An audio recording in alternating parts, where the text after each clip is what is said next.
Welcome to the lecture series of Public Theology, a cooperation of the Berlin Institute for Public Theology, the Bayersnau D Center for Public Theology, and the Lutheran World Federation. Good day. My name's Dr. Selina Palm, and I work for the Unit for Religion and Development Research based at the Theological Faculty of Stellenbosch University in South Africa. Today, I'm going to be sharing a little bit about the work I do as a researcher and the ways in which I think this is a form of doing public theology in the international space. So I hope you enjoy my reflection with you today. Thank you. Today, I'm going to focus on what it might mean to do public theology internationally. Of course, there is not just one public theology, but many different public theologies. There is therefore also not only one way to do public theology in the world. As a feminist theologian, I think it is important that we all root our theologies within our own experience and context.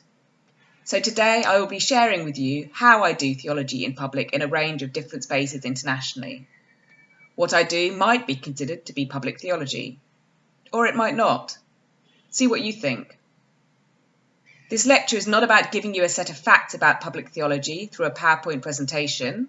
By this point in the series, you should have enough of those. It is about encouraging you to reflect on what it might mean for you to do public theology in the world by sharing some of my own experiences of doing public theology internationally. Earlier in this series, Professor Dion Foster laid out a number of key features of public theology as interdisciplinary, prophetic, political, theological, multilingual, and intercontextual. Please bear these in mind as I share some examples of my work and think about how they apply, and I will return to some of these features at the end of this lecture. My own theological home is that of feminist liberation praxis and of centering the voices of those excluded from many centres of power. In this way, like scholars such as Tiniko Maluleka have vocally articulated, I do take a critical lens to much public theology. There is a risk that it may merely reinforce the voices and methods of those already at the centres of power in our world. I view with concern any tendency to appropriate or assimilate the insights of other theologies of liberation. However, I also see public theology as still evolving and open to be shaped by all the voices who engage within it, such as Esther McIntosh, who has been a tireless critique of the gendered realities of much current public theology. At the same time, much of my theological work is done from existing centres of power, working within the systems of the university, with non-government organisations, with governments, policymakers, and international donors. I am clearly a beneficiary of those centres of power as I seek to do theology in different public spaces. I am keen that public theologies, especially within Africa, evolve in ways that take seriously the critique of theologies of liberation, and I offer my experiences to this lecture series in that hope. I do not believe public theology should be juxtaposed over and against those other theologies, but should take place in robust conversation with them. While my research unit is based within the Theological Faculty of Stellenbosch University, we work in transdisciplinary, interfaith and international ways. My own professional formation is cross-disciplinary within development, sociology and human rights, all studied in their own right before I studied theology in later life. Because of my interdisciplinary positioning, I constantly face the question of when is doing theology relevant and why? As my theological mentor Clint LeBrains would have said, what is the so what of public theology? In what ways does it enter into the work that I do around very practical, international questions of violence prevention, gender equality, child protection, and sexual and reproductive health and rights? In many of these issues, faith and religion operate as a double-edged sword, or as a mixed blessing, in many of the international contexts I am working in, and you can read more about this in the reading I've allocated. Religion has been, and still is at times, used to justify harmful practices, such as child marriage, to exclude certain sexualities from society, and to support gender inequality and patterns of violence, such as corporal punishment and forced sex within marriage. In the world I work in, faith beliefs and faith systems often present as part of the problem. They're being used to justify harm and even hold back social transformation by perpetuating hierarchies of importance as God ordained. At the same time, in my work, I constantly also see the power of sacred stories, traditions, and sacred texts as world and identity shaping for many people and communities. The beliefs and values which they nurture play underlying roles in shaping social norms and behaviours around what is seen as right and wrong. Because of this, faith and theology often plays unique roles in its authoritative and influential role in the lives of billions of people around the world. I want to stress that ethics and values are clearly not the exclusive possessions of people of faith, but faith-infused ethics and beliefs certainly play a significant role in how these are shaped in many diverse contexts, especially in relation to how we understand our relationships to many others within society, which is a big focus of the work that I do, how men and women treat themselves, treat each other, and how adults and children treat each other, and how people of different religions and races also treat each other. The Unit for Religion and Development Research, who I work for, has been around for 20 years, although I only joined it in 2017. We work across 20 countries and 5 continents to deliver empirical research, studies, and evaluations around the many roles of religion and faith across social justice and development issues. We seek to better understand what is going on and why, and how many faith actors in different contexts can be equipped to make a positive contribution to social transformation. In the second reading I've given you, you'll see an example of this across many different countries. We raise all our own money from contracts with a range of different actors who work in some way with faith and religion. And it is in the context of that work, and not only in my academic publications, conferences, or occasional teaching, that I see myself as doing public theology internationally, and not merely talking about it. Our unit works to influence policy, to build evidence, but also to centre marginalised voices and to question existing power-laden systems. We work primarily in interfaith settings and in multiple geographic contexts, and this requires an interdisciplinary lens. These features are all seen as part of public theology. We seek to work as a bridge between so-called faith and secular settings, and between theory and practice, in the belief that God is involved in all of these different spaces. In our research, we both deconstruct beliefs that are doing harm in the world and seek to reconstruct theologies that are more life and world affirming in collaboration with the partners we work with. We therefore take a critical lens on both religion and culture. In recent years, I have increasingly worked explicitly with developing spiritual capital, where the theological resources, rituals, sacred texts, and spiritual authority of faith communities is engaged more seriously. This avoids the instrumentalization of faith communities to just provide access to communities as gatekeepers, or to offer more generic forms of social capital, bums on seats, or the use of faith buildings. For the rest of this lecture, I'm going to give a few examples of this notion of spiritual capital and the idea of engaging theologically in a number of international spaces. You'll see in the reading that I've given you a more detailed description of social, access, and spiritual capital. For my first example, we do a range of work with specific international faith-based organisations, often, but not always, Christian ones, and frequently tied to mobilising local church, temple, or mosque action. In 2019, I worked with Tearfund UK, an evangelical Christian organisation, to develop a theological framework around inclusion and diversity for their global organisational strategy. This takes more seriously the need to decolonise a theological framework within their organisation and to listen more closely and deeply to theological voices emerging from the global south. I reviewed theological voices across much literature coming out of 8 geographic regions, and we explored issues such as race, gender, religion, disability, ecology, and sexuality to explore what theologians were saying and to provide a basis for discussion with all of Tearfun's country partners from within a broadly evangelical context. In 2020, I worked with the development wing of the Anglican Church, Episcopal Relief and Development in the United States. We reshaped their 200-page gender-based violence prevention toolkit, which was designed for local Muslim and Christian faith leaders in Liberia. I was asked to add various new chapters around violence against children and ways in which this is underpinned by patriarchal patterns of the family. But one particular chapter which was requested by all the faith leaders was a theological framework for gender equality. They wanted to use the language of faith, and when I assessed the toolkit, it was clear that Bible texts were being used only in very surface ways, to reinforce generically that we must all care about justice and peace. The texts being engaged were not specific to the gendered relationships to enable the hard work of changing attitudes within communities of faith themselves.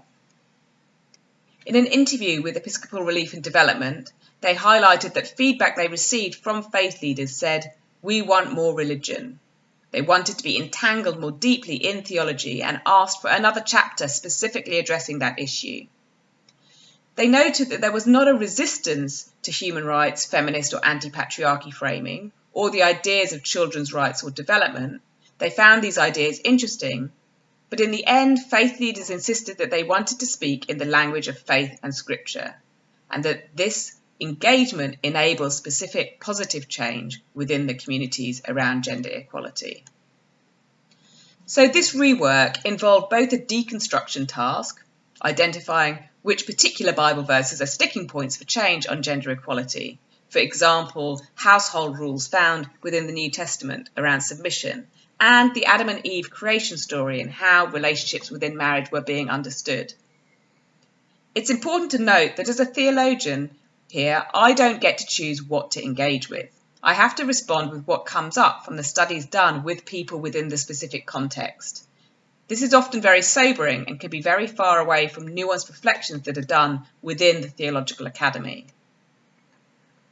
Asking the question, which sacred stories still perpetuate problematic forms of stigma for women survivors, gender inequality, or even abusive child rearing, showed that faith leaders are often still complicit in these beliefs. Using contextual Bible reading tools such as the Tamar campaign developed by Gerald West helped to make visible how many churches, for example, still silence sexual abuse, shame victims, and this offers ways for faith leaders to theologically reinterpret these stories in ways that take faith seriously. What we found is that many more of these types of practical theological tools are needed. At the same time in Liberia, it was important to also offer a reconstruction task for faith leaders to embrace their faith with confidence in relation to moving towards gender equality. 2 examples were introduced to Muslim and Christian faith leaders in Liberia. First, a reminder to both male and female faith leaders of the use of female images and metaphors for God within their own traditions. While this does still remain a highly contested area, local faith leaders were offered the realities within their sacred texts to start to rethink the gendered patterns that they still used in their own faith rituals by only referring to God as male. Secondly, the theme of the church as one body that has responsibility for how it uses its voice, hands and feet in the world in ways that do harm or help to heal those who are weakest or most vulnerable within it. These both became ways to engage theologically with faith-based organisations and help them to equip local faith actors and leaders as positive champions for change. This was done not by ignoring current negative realities of theology, but by engaging them deeply alongside theological experts. What this highlights is that our theological reflections must always be self-critical and go deeper. We need to understand better what some of the problem issues may be within communities and how faith can disrupt those ideas but also perpetuate them. This requires us not to shy away from engaging in the messiness and violence within our own sacred texts and traditions, but be willing to use them theologically to engage with the messiness of current day life. A big part of what I do is help theology become practical, for example using role plays where faith leaders have to act out a religious leader coming to intervene, for example in the case of domestic violence with a married couple. They are primed with a range of options for what they might say or do based on what is happening in their communities, and to understand the theological beliefs that underpin these statements that could cause harm. For example, by saying, divorce is always a sin. Even if your husband beats you every day, you must go home, reconcile with your husband, be more submissive, and do not speak of this shameful thing to anyone. Alternatively, a range of options are explored about what they could say and do that could help this situation. For example, by saying, your safety is the most important concern to God. If someone is hitting you, that is not love as God understands it, and you need to protect and love yourself enough, as God does, to ask others for help to be able to leave, including those within your faith community. This sort of engagement helps to connect theology and life and forces theologies to be co-constructed amidst the realities of life. Second, we work with international secular policymakers and donors who are engaging faith-based actors. For example, in 2020 I worked with the United Nations Trust Fund, a huge grant-making organisation who distributes millions around the world each year. They wanted to explore the many roles that they see religious and traditional actors playing in preventing violence against women around the world. By assessing 10 projects that they funded with religious and traditional actors across many different faiths and regions, the important roles of spiritual rituals came up, as well as sacred texts.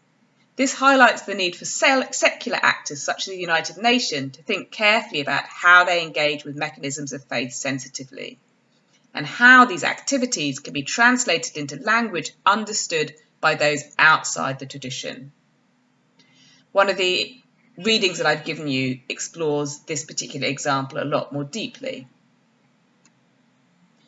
Third, the unit supports faith-based organisational networks who focus on a specific issue and equip faith actors, often from a range of different faiths all over the world, to develop shared approaches. For example, I worked with the Joint Learning Initiative for local faith communities and with faith networks such as Arigato International to convene learnings across these different faith settings. In a recent study on the role of faith actors in ending violence against children, which forms part of the reading I've given you, interviews with religious experts around the world who also work in child protection highlighted the many harmful beliefs that continue to perpetuate violence against children, such as the idea that children should be seen and not heard, or that to spare the rod is to spoil the child.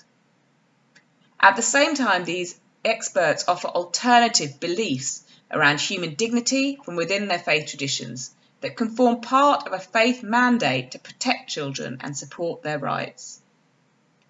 All of this work requires direct engagement with theology and theological experts in public ways that include, but also go beyond the spaces of the church, mosque and temple. It's important that faith communities put basic safeguards in place and hold their leaders accountable, and this requires them to think about how they understand spiritual power. One of the outputs from this study forms the reading that accompanies this lecture and reflects further on the need to engage directly with theological beliefs that can do harm or provide help for change. Finally, I want to give an example that suggests that research that centres marginalised voices within faith space can contribute towards the prophetic task of doing public theology. I see in my work that many faith settings can mirror society's hierarchies or damaging cultural patterns, and can even perpetuate religiously infused hierarchies of whose voices are valued and whose voices remain unheard. Public theologies can help close or open space for marginalised voices to be heard within the spaces of faith. At our unit, we've pioneered new research methodologies of liberation within faith spaces. These seek to open up ways of theologising from the margins. For example, in 2019, we engaged the Anglican Church's Mothers' Union. 6 lay members of the Mothers' Union in rural, peri-urban and urban settings were trained and equipped to explore the issues of faith and violence against women and children in their communities.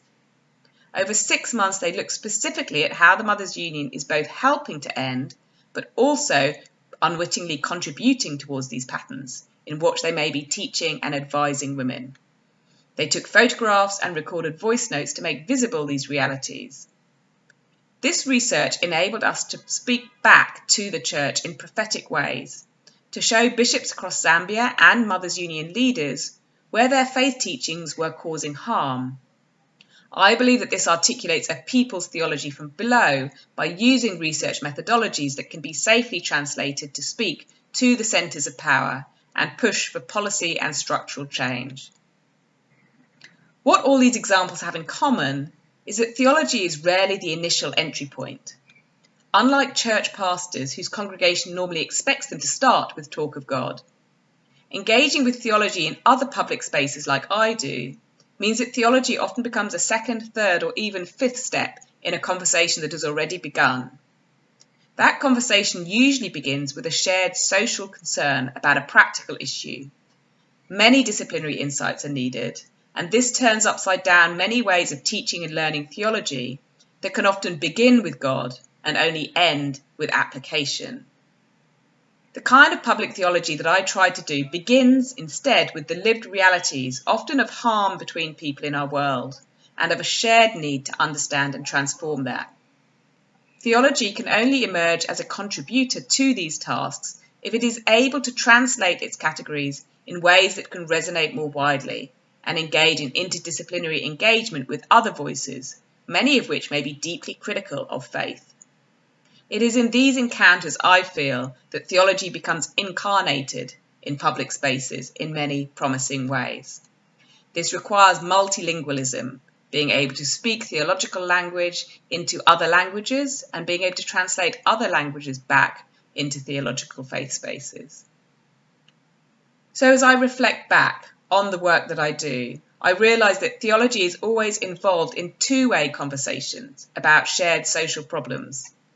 I do not get to apply theology from on high into the world out there.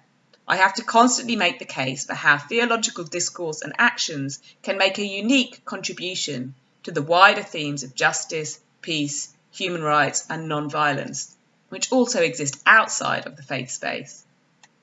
Faith does not have a monopoly on ethics, but it can have a transforming role as a resource. My work does show, however, that more often than not, faith and religion can also be a roadblock.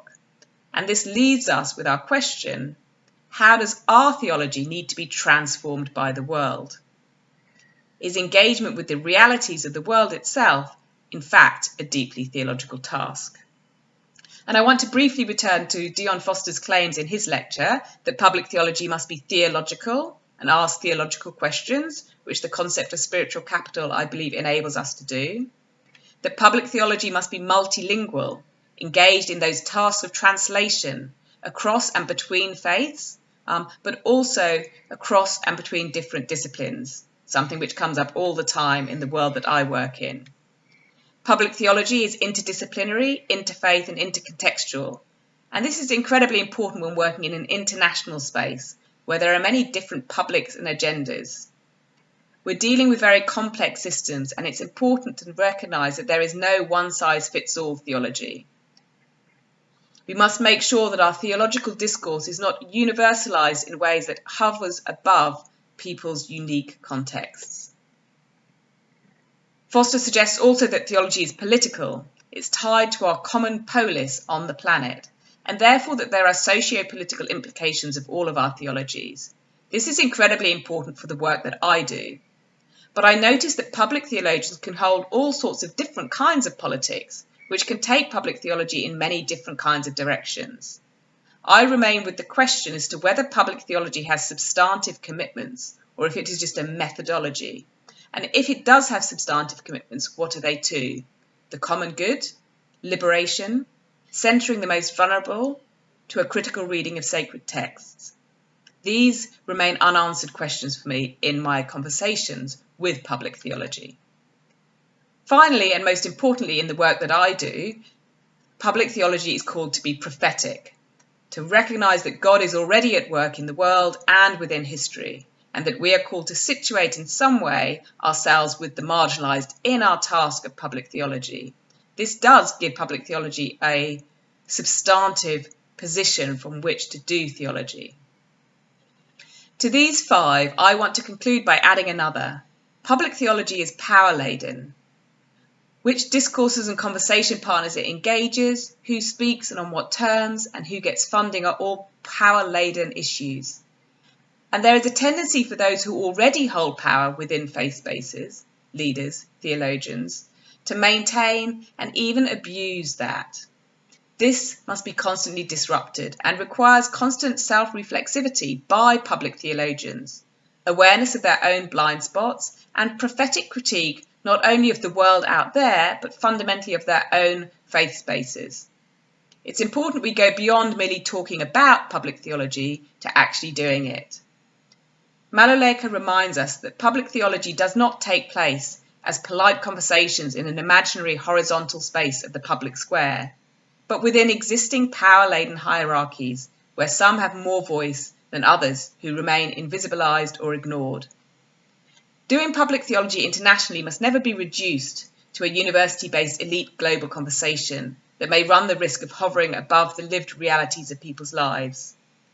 These conversations have value, but must be accompaniments to the work of doing public theology day by day in interdisciplinary, political, prophetic, and world-engaged ways with the intention of bringing social change.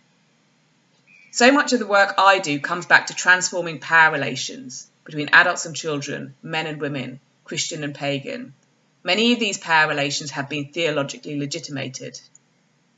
In our public theologizing, we must engage and use all the spaces we can, but I feel we must never do so in ways that reinforces those patterns of unjust power. Thank you.